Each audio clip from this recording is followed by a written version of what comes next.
just saying, one has to be there. Very direct. Very direct.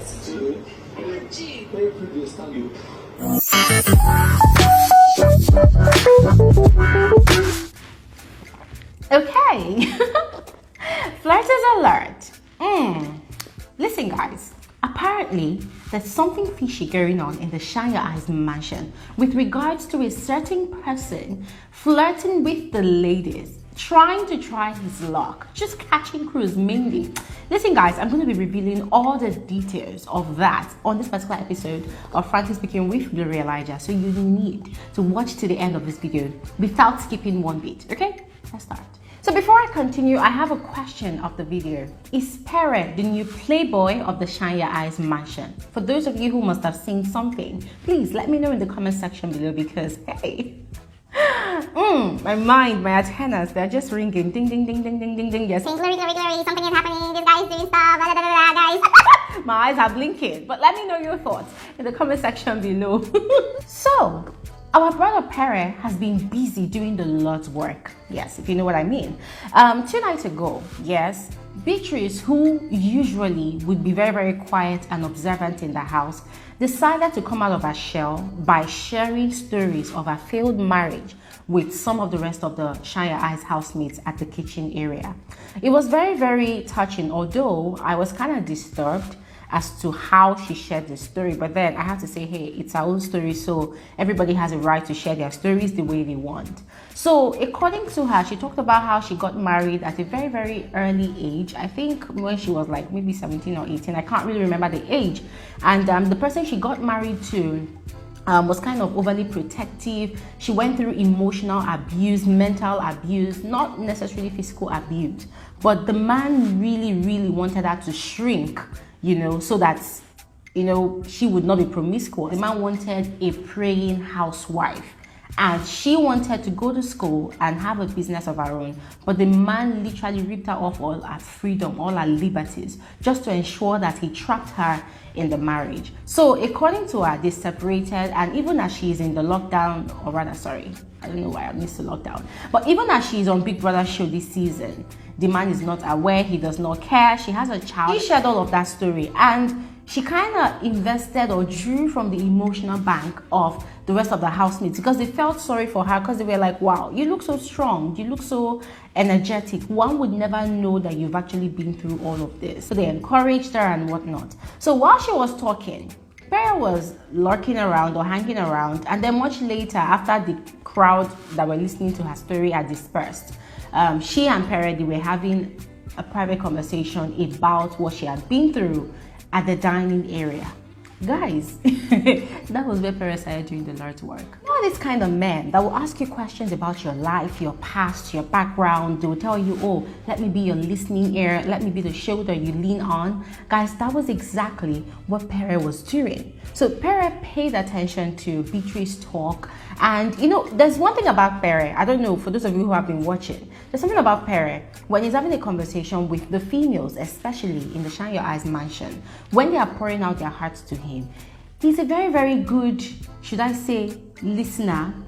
Listener in the sense that you don't know if he's actually paying attention, but he's looking at you like this. He's so engrossed, he's so involved. I mean, that is literally the outlook that he has. But you do not know if genuinely he's actually feeling what you're saying. So that was the exact same front that Pere was giving to Beatrice when she was sharing her story. So afterwards, he sang a love song to her. He held her hands and he sang a love song to her. I'm like, wow, this vibe is really, really pure over here. I love what I'm seeing, you know. Oh, Pere, who's already getting along with most of the housemates, and Beatrice, who's still trying to come out of her shell to find her footings in the house. What a beautiful combination. But hell no. Before I knew it, they were going to go and sleep because it was really late at night, and Pere invited Beatrice to come and share his bed. Guys, I was now wondering, like, okay, are you inviting her to come and share bed because the room is cold, or what? Did you start catching feelings for each other just because of a few minutes of conversation? We'll get to find out. So guys, Beatrice did not go to Pere's bed. She was the one that went into the room first. Oh, by the way, both of their beds are side by side in that room. So Beatrice went in first, and she went directly to her own bed. you know. So Pere came into the room and he beckoned on Beatrice. He called her name, I think twice. Beatrice did not respond. So he went to his own bed and, you know, laid down to sleep. So, you know, the room is very dark, but there's a way the biggest cameras in that house are. It will make you see what's happening in the dark. So Beatrice went on her knees afterwards and prayed. And guys, I was wondering, like, what is this girl praying about? Is she praying to resist temptation in Biggie's house or what? Okay. Now, that was Pere's escapade with Beatrice 2 nights ago. So, probably because it did not work out the way he wanted, or probably the way he planned, you know, for Beatrice to spend the night in his bed, he moved over from Beatrice and moved on to the next target. Guess who the next target was? Jackie B.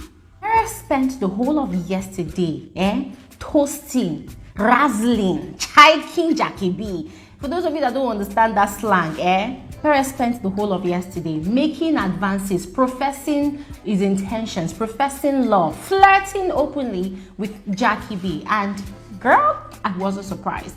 Listen, I wasn't surprised at all, because the very night, that's on Sunday night of the second launch show that the ladies were introduced into the mansion, the moment Jackie B walked into the house, I saw Pere's expression. Aside that, after the old prank and everything, after the old launch show was over and the ladies were carrying their boxes into the change room, guys, Pere and Jackie B, they started hitting it off, in the sense that Pere approached her, they started having conversations, and in the midst of having that conversation, Sammy came and interrupted them. Yes, so I was kind of disappointed that Pere did not pursue his endeavors or his intentions with Jackie B, because it was very obvious that he was smitten by her. Remember, guys, these dudes, before the ladies came into the house, they had had conversations about their spec, and Pere had specifically said that he likes his lady to have an attitude, meaning he likes women with a big backside, and he also likes them having a big backside with an attitude. You know, that kind of hard to get attitude. So he likes the chase. He likes flirting with his women. He doesn't like a woman that he will just go and talk to and she will just agree. No. He likes women, you know, that come sophisticated, big, you know, front and back, but back especially. And as I said, with an attitude. And so, guys, he probably saw all of those character traits in Jackie B, and he took his time to observe. But then what really got me confused is, okay, Beatrice also has a massive attitude. Guys, have you seen Beatrice's ass? Oh my god.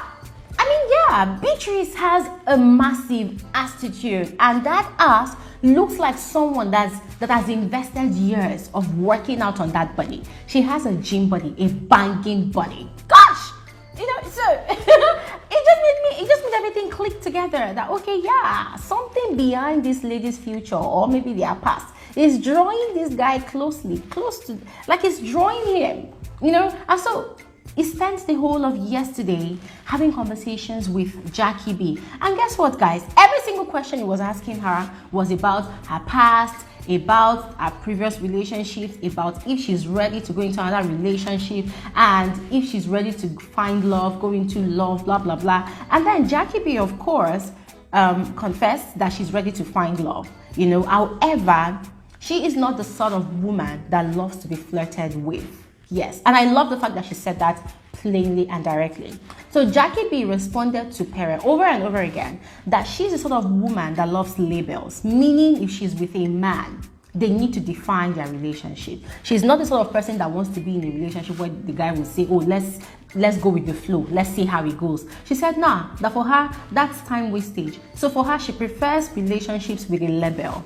Are we dating? Are we effing? Are we sexting? Are we just texting? Or are we friends with benefits? Or are we going to get married? For her, that is it. She has been heartbroken before. She doesn't want to go through the hurdles of that kind of stress in relationships anymore. Guys, the moment she said that, I was like, go girl. Go girl.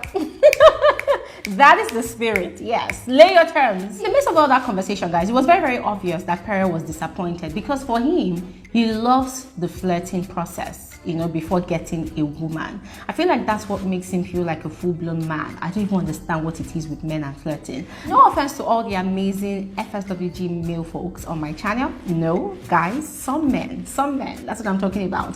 But In the midst of all that conversation, as I said, Pere was very, very disappointed. And then Jackie B made a statement that she doesn't really like Emmanuel. That the reason she doesn't like Emmanuel is because Emmanuel acts indecisive, that he likes a girl. Instead of him to go ahead and make his intentions known to the girl, he just stays, and holds his ground. Then if he sees the girl talking to another person, he's upset, he's offended. And guys, to be very, very frank with you, I have an idea of what she's talking about. She's talking about Liqourose and also Nini. But guys, more details on that will come later because I'm still observing that zone, okay? So I want to know if it's a triangle that is building up or if it's a pyramid that's building up. But coming back to Jackie B and Pere's conversation, Jackie B did not give Pere any straightforward answer whether she wants to go into anything with him or not. Of course, Pere did not ask her directly. But then afterwards, Pere went to the garden. I was having a conversation with Emmanuel, complaining that, oh, this is what this girl said, this is what is going on, blah, blah, blah, that he feels like these ladies are playing hard to get because they are inside Biggie's house, that probably outside they might not be the way they are in the house. And that was when he also explained that for him, he cannot just, go into a relationship with a girl without flirting with her first, that he loves to flirt with her first to know if she also reciprocates his affections. Anyways, guys, let's keep our eyes on Pere because for now, he has revealed to Emmanuel that he still wants to catch cruise and he wants to flirt. So we don't know if he's going to be taking Jackie B serious or Beatrice serious. Let's watch out for that. Now, something else interesting also happened last night. This one is with Sammy. So the housemates had a very, very good time yesterday, rehearsing, and then they chilled for a bit, and some of the housemates in the presence of Earrings and Angel and J. Paul, they entertained, of course, inclusive of White Money. They entertained the rest of the housemates with songs, and it kind of created a very, very amiable atmosphere because tempers that have been flaring for a couple of days now just kind of relaxed. So everybody was in a very, very zen mode. So later in the evening, they were having their rehearsals and Sammy just went missing. Angel had gone into the house to go and probably use the bathroom. Then she saw Sammy on his bed. She was looking for him and she saw him on his bed, with the duvet over his head. And then before she knew it, Sammy was crying. So the question was, why were you crying? And Sammy was like, oh, he remembered his past, he remembered his background, where he's coming from, how they've suffered and everything like that. And then Jackie B, who also came into the house, saw them talking about it and they shall consult Sammy and all of that. Listen, guys, I understand where Sammy is coming from. I think he's still overwhelmed and still does not believe that he made it through to Biggie's house. However, my advice, if I were to see Sammy right now, is, guy, it's okay. It's all right. Don't talk about it anymore. Yeah, you shouldn't talk about it anymore because, guys, to be very, very frank with you, Sammy has spent, today is Wednesday. Today is the day 4 or 5 of those housemates being in the mansion. Sammy has spent Saturday, Sunday, Monday, Tuesday talking about his background. And to be very honest with you guys, it's becoming boring. It's becoming tiring. Yes. Let us see what you can bring to the table, okay? Nigerians have heard your story. Africans have heard your story. They've known where you're coming from now. They know that you struggled, okay? Everybody in that house, they had one struggle or the other. And everybody came there to win that money. So, Sammy, it's enough. I feel like people watching the show now, they want to see what these housemates are capable of. Besides all the drama, besides all the controversy that's going to bring the part of entertainment to the show, I feel like people like me, we want to now see what these housemates are bringing to the table. So I feel like Sammy constantly trying to use the background story, the narrative and stuff of him being poor. I feel like it's becoming too old and archaic in just a matter of 4 days, and it's tiring to hear. He's not the only one that has a sad story. Anyways, guys, let me know what you think in the comment section below, and I'll see you all on another episode of Frankly Speaking with Liqourose shortly. Have an amazing morning. And please don't forget to catch up with my previous videos, guys. There's actually a whole lot that you must have missed since day 1 of the Bbnaija season 6 show.